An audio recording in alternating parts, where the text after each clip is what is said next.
Hello and welcome back to the channel. I am Priyanka and you're watching Ansh classes. So in this video we are talking about share capital, meaning and types.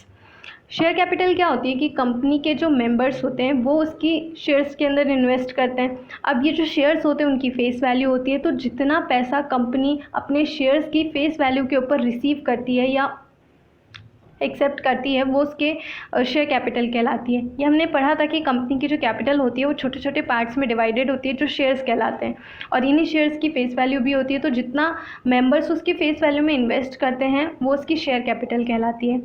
अब ये जो share capital होती है इसके बहुत सारे types होते हैं। बेसिकली हम इन सारे टाइप्स को एक एक करके पढ़ लेते हैं।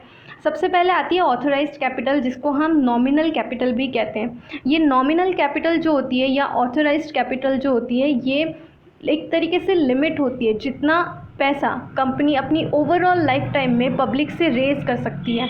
ये लिमिट उसकी MOA यानी कि मेमोरेंडम ऑफ एसोसिएशन में दी गई होती है। जब कंपनी बनती है तो उसके MOA के अंदर ये लिमिट डिसाइड की गई होती है कि कितना पैसा कंपनी अपनी ओवरऑल लाइफ टाइम के अंदर पब्लिक से रेज कर सकती है। इससे ज़्यादा कंपनी रेज नहीं कर सकती, और अगर वो ऐसा करना चाहती है तो उसको अपने मेमोरेंडम ऑफ एसोसिएशन के अंदर चेंजेस करने पड़ते हैं। फिर आती है इशूड कैपिटल। कंपनी को ऑथोराइज तो बहुत सारी कैपिटल होती है, पर ज़रूरी नहीं है कि वो ये पूरी कैपिटल एक साथ ही इशू कर दे, ठीक है। तो वो कंपनी उस शेयर कैपिटल को टुकड़ों के अंदर या धीरे धीरे करके रेज कर सकती है। तो जितना कैपिटल कंपनी पब्लिक को ऑफ़र करती है, एक बार में जितना कैपिटल वो कंपनी ऑफ़र करती है पब्लिक को, वो उसकी इशूड कैपिटल कहलाती है। जैसे कि हो सकता है कि एक कंपनी है जिसको 20 करोड़ की कैपिटल जो है वो उसके MOA के अंदर लिमिट दी गई है कि वो अपनी ओवरऑल लाइफ टाइम के अंदर इशू कर सकती है। ज़रूरी नहीं है कि कंपनी एक बार में ही पूरे 20 करोड़ की कैपिटल पब्लिक में रेज कर लेगी या पब्लिक में इशू कर देगी। तो कंपनी धीरे धीरे करके इशू कर सकती है। हो सकता है कि एक बार में वो 10 लाख की कैपिटल ही पब्लिक में इशू करे, ठीक है। तो जितने 10 लाख की कैपिटल या 10 लाख के शेयर्स जो है कंपनी मार्केट में ऑफ़र कर रही है तो वो उसकी इशूड कैपिटल कहलाती है। अब ये भी ज़रूरी नहीं है कि अगर कंपनी ने ऑफ़र किए हैं 10 लाख के शेयर्स तो पूरे के पूरे 10 लाख के शेयर्स पब्लिक ले ही लेगी। अगर पब्लिक ले लेती है तो वो कहलाती है उसकी सब्सक्राइब्ड कैपिटल। तो जितने कैपिटल के लिए लोग एप्लीकेशन देते हैं कि हमें ये शेयर्स खरीदने हैं तो वो उसकी कहलाती है सब्सक्राइब्ड कैपिटल, ठीक है। यानी जितनी कैपिटल के लिए कंपनी एप्लीकेशंस को रिसीव करती है वो उसकी कहलाती है सब्सक्राइब्ड कैपिटल। अब ये जो सब्सक्राइब्ड कैपिटल होती है ना, ये मिनिमम 90% होनी चाहिए, क्योंकि अगर कंपनी के शेयर्स अगर कंपनी ने इशू किए हैं और 90% शेयर्स को पब्लिक ने उसके लिए एप्लीकेशन ही नहीं दी है, तो अगर एप्लीकेशन यानी कि सब्सक्राइब्ड कैपिटल अगर उसकी 90% से कम होती है तो कंपनी को वो ऑफ़र ही कैंसिल करना पड़ता है। वो 90% से कम होने पर शेयर्स को इशू नहीं कर सकती, अलॉट नहीं कर सकती, ठीक है। और अगर ऐसा होता है कि कंपनी के पास जो कंपनी ने शेयर्स इशू किए हैं अगर उसकी सब्सक्रिप्शन 90% से ज़्यादा है यानी कि 100% से भी अगर ज़्यादा है तो फिर कंपनी उसमें प्रो राटा अलॉटमेंट कर सकती है। प्रो राटा अलॉटमेंट के अंदर होता है कि जो शेयर्स है वो प्रोपोर्शनली दिए जाते हैं। हालांकि जितने कंपनी ने इशू किए हैं वो उससे ज़्यादा अलॉट नहीं कर सकती। अलॉट मतलब किसी को दे नहीं सकती है शेयर्स। तो ऐसे में कंपनी प्रो राटा अलॉटमेंट लगाती है यानी कि प्रोपोर्शनल अलॉटमेंट करती है। रेशोज़ में दे देती है, जिसके पास 2 शेयर्स हैं उसको 1 शेयर मिल जाएगा, जिसने 4 के लिए अप्लाई किया उसको 2 मिल जाएंगे। इस टाइप से कंपनी रेशोज़ में अलॉट करती है। फिर आती है कॉल्ड अप कैपिटल। अब मैंने आपको बताया था कि हर शेयर की अपनी फेस वैल्यू होती है या फिर जितने पे कंपनी ने उससे इशू किया है वो उसकी इशू प्राइस होती है। अब हो सकता है कि कंपनी ने कोई शेयर्स हैं वो 20 रुपीज़ में इशू किए हैं, पर ज़रूरी नहीं है कि वो ये 20 रुपीज़ एक साथ ही मांग लेगी, हो सकता है टुकड़ों में मांग ले। तो ये जो होते हैं ये कंपनी धीरे धीरे करके टुकड़ों के अंदर मांग सकती है। तो जितना कंपनी ने मांगा है अब तक पैसा वो कहलाती है उसकी कॉल्ड अप कैपिटल। अभी सिर्फ कंपनी ने मांगा है पैसा, पब्लिक ने दिया नहीं है। तो जितना पैसा कंपनी ने मांगा है जैसे कि अगर मान लो 20 रुपये का शेयर था, अभी तक कंपनी ने 10 रुपये मांग लिए हैं, तो ये 10 रुपये जो कंपनी ने मांगे हैं वो उसकी कॉल्ड अप कैपिटल कहलाती है। और पेड अप कैपिटल, जितना कंपनी ने मांगा है ज़रूरी नहीं है कि पब्लिक उतना का उतना पे भी कर दे। उसमें से कई लोग होते हैं जो पे नहीं कर पाते हैं, फेल हो जाते हैं पे करने में। तो कंपनी ने जितना पैसा रिसीव कर लिया है वो उसकी कहलाती है paid up capital.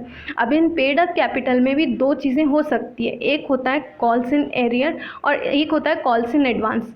Calls in arrear होता है कि कभी कभी कुछ शेयर होल्डर्स ऐसे होते हैं जो एक बार की इंस्टॉलमेंट दे देते हैं, 2 बार की दे देते हैं, लेकिन तीसरी इंस्टॉलमेंट में चूक जाते हैं, यानी पे नहीं कर पाते। तो जितना पैसा कंपनी मांग तो लेती है लेकिन शेयर होल्डर दे नहीं पाते, ऐसा जो अमाउंट होता है वो कॉल्स इन एरियर कहलाता है। फिर आता है कॉल्स इन एडवांस। कुछ शेयर होल्डर्स ऐसे होते हैं जो तीसरी चौथी इंस्टॉलमेंट का पैसा भी दूसरी इंस्टॉलमेंट पे ही जमा करा देते हैं, या फिर जब वो कंपनी के अंदर शेयर्स की एप्लीकेशन देते हैं तभी वो पैसा एक्स्ट्रा दे देते हैं। तो उस केस के अंदर जो कंपनी ने एक्स्ट्रा रिसीव किया है वो उसकी कहलाती है कॉल्स इन एडवांस। लास्ट जो पॉइंट है हमारा वो है reserve capital. Reserve capital company की कैपिटल का ऐसा हिस्सा होता है जो कंपनी सिर्फ अपने लिक्विडेशन के वक्त ही मांगती है। ये पैसा वो बचा के रखती है कि सिर्फ तभी मांगेंगे जब हमारी लिक्विडेशन होगी।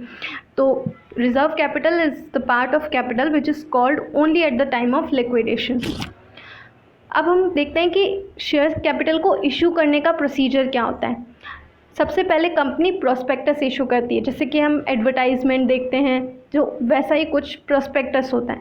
प्रोस्पेक्टस के अंदर कंपनी अपनी सारी डिटेल्स लिखती है, या फिर ये कह दो कि कंपनी शेयर होल्डर्स को अट्रैक्ट करने के लिए जो भी पॉसिबल चीज़ें, इंफॉर्मेशन जो भी उनको अट्रैक्ट करने के लिए ज़रूरी है वो सारी चीज़ें उसमें मेंशन करती है। ऐसा एक प्रोस्पेक्टस इशू करती है जिसमें वो इशू करने वाली है, किस प्राइस पे इशू करने वाली है, कंपनी की डिटेल्स, उसका नाम, उसका बिजनेस, जो भी चीज़ें, जैसे लास्ट टाइम उसने कितना डिविडेंड दिया, और ऐसी काफ़ी सारी इन्फॉर्मेशन उसके अंदर प्रोस्पेक्टस में वो देती है। फिर आता है receipt of application of shares. जब कंपनी ने प्रोस्पेक्टस इशू कर दिया है तो एक डेट तक वो फाइनलाइज करती है कि इतनी डेट तक हमारे पास सारी एप्लीकेशंस आ जानी चाहिए। तो तब तक जितने लोग अप्लाई करते हैं वो एप्लीकेशंस देते हैं, तो कंपनी वो सारी एप्लीकेशंस रिसीव करती है। फिर अलॉटमेंट ऑफ शेयर होता है। जब सारी एप्लीकेशंस रिसीव हो जाती है उसके बाद इशू से लेकर जब कंपनी ने प्रोस्पेक्टस इशू किया था उसके 30 दिनों के अंदर अंदर कंपनी को अलॉटमेंट करना होता है। अब ये अलॉटमेंट क्या होता है कि कंपनी ने शेयर्स इशू तो कर दिए, लोगों ने अप्लाई भी कर दिए, पर ज़रूरी नहीं कंपनी सबको शेयर्स दे पाएगी। अगर अंडर सब्सक्रिप्शन होता है, ठीक है, तब तो कंपनी सबको दे देती है, यानी 90% तक तो सबको दे देती है। 100% होता है तो भी सबको मिलते हैं। लेकिन अगर 100% से ज़्यादा एप्लीकेशंस रिसीव हुई हैं तो कंपनी प्रो राटा अलॉटमेंट लगाती है, जिसमें वो कुछ शेयर्स को पूरा कैंसिल भी कर सकती है और बाकी को प्रोपोर्शंस में पे कर सकती है। तो वो कहलाता है अलॉटमेंट ऑफ शेयर्स। तो कंपनी शेयर्स अलॉट करती है एप्लीकेंट्स को। फिर आते हैं इशू ऑफ शेयर सर्टिफिकेट। जिन जिन शेयर होल्डर्स को शेयर्स मिल चुके हैं उनको कंपनी उनके शेयर सर्टिफिकेट्स इशू करती हैं। शेयर सर्टिफिकेट के अंदर उन शेयर होल्डर को कितने शेयर्स मिले हैं, किस प्राइस पे मिले हैं, वो सारी डिटेल्स मेंशन की जाती हैं। फिर लास्ट होता है रिसीट ऑफ कॉल मनी। अब मैंने जैसे आपको बताया था कि पूरा पैसा कंपनी एक साथ नहीं मांगती है, टुकड़ों में भी मांग सकती है। तो जैसे जैसे ये अलॉटमेंट का प्रोसेस ख़त्म होता है उसके बाद कंपनी कॉल मनी मांगती है, यानी जितना अमाउंट अब उसको आगे ड्यू है वो मांगती है। So this is all for today. Thank you so much. अगर वीडियो इन्फॉर्मेटिव लगा हो, समझ में आया हो तो प्लीज़ लाइक द वीडियो, और अगर आपको कुछ भी डाउट है तो you can ask me in the comment section below. See you in the next video. Till then stay healthy, stay happy.